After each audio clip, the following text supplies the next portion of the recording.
வன்னியர்களுக்கு உள் இட ஒதுக்கீடு வழங்காமல் முதலமைச்சர் மு.க.ஸ்டாலின் ஏமாற்றி விட்டதாக பாமக நிறுவனர் மருத்துவர் ராமதாஸ் குற்றம் சாட்டியுள்ளார்.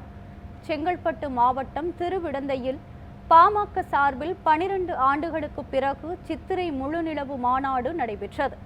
மாநாட்டில் பாமக நிறுவனர் மருத்துவர் ராமதாஸ், தலைவர் அன்புமணி ராமதாஸ், பசுமை தாயகம் தலைவர் சௌமியா அன்புமணி, கௌரவ தலைவர் ஜி.கே. மணி மற்றும் பாமக சட்டமன்ற உறுப்பினர்கள் கலந்து கொண்டனர். கூட்டத்தில் பேசிய பாமக நிறுவனர் மருத்துவர் ராமதாஸ், 45 ஆண்டுகளாக அனைத்து சமுதாயங்களுக்கும் நீதி கிடைக்க போராடி வருவதாக கூறினார்.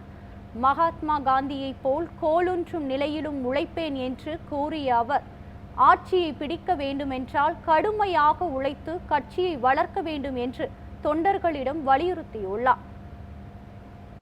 என்னை போன்று ஒட்டுமொத்த தமிழ்நாட்டு மக்களுக்கு, இந்திய மக்களுக்கு இடஒதுக்கீடாக இருந்தாலும் வேறு சமூக நீதியாக இருந்தாலும் உழைத்தவர் ஒரு தலைவர். நான் என்னை தலைவர் என்று சொல்லிக் கொள்வதில்லை. இந்தியா கண்டதுண்டா என்று புஷ்பவனம் குப்புசாமி பாடினாரே, யாராவது இருக்கிறார்களா அப்படி? இந்தியாவிலே யாருமே இல்லை.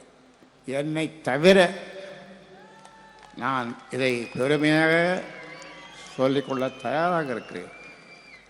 ஏனென்றால் எத்தனை போராட்டம் என்னுடைய வாழ்விலே 50 ஆண்டு காலம், 45 ஆண்டு காலம் தொடர்ந்து உங்களுக்காக உழைத்து வருகிறேன். முன்னதாக பேசிய பாமக தலைவர் அன்புமணி ராமதாஸ், அனைத்து சமுதாயத்தினரின் வளர்ச்சிக்காக தான் சித்திரை முழுநிலவு மாநாடு நடத்தப்படுவதாக தெரிவித்தார். மருத்துவர் ராமதாஸ் கொடுத்த அழுத்தத்தில்தான் ஓபிசி இடஒதுக்கீடு அமல்படுத்தப்பட்டதாகவும் திமுக அரசு வன்னியர்களுக்கு துரோகம் இழைத்து விட்டதாகவும் கூறினார். நான் இந்த சமுதாயத்தை மட்டும் நான் சொல்லல, நான் தமிழ்நாட்டில் உள்ள இதே போன்று இருக்கின்ற அனைத்து பின்தங்கிய சமுதாயம், அடக்கப்பட்ட, ஒடுக்கப்பட்ட, வஞ்சிக்கப்பட்ட சமுதாயத்திற்காக இங்கே நாங்கள் கூடியிருக்கின்றோம்.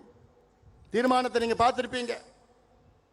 இங்கே நாங்கள் இந்த கூட்டத்தை நடத்துகின்ற நோக்கமே தமிழ்நாட்டில் உள்ள வன்னியர்கள் உள்ளிட்ட அனைத்து பின்தங்கிய சமுதாயங்களுக்கு நாங்கள் இடஒதுக்கீடு மட்டுமல்ல, நல்ல முன்னேற்றங்களை கொடுக்க வேண்டும் என்ற நோக்கத்திலே இங்கே நாங்கள் கூடியிருக்கின்றோம்.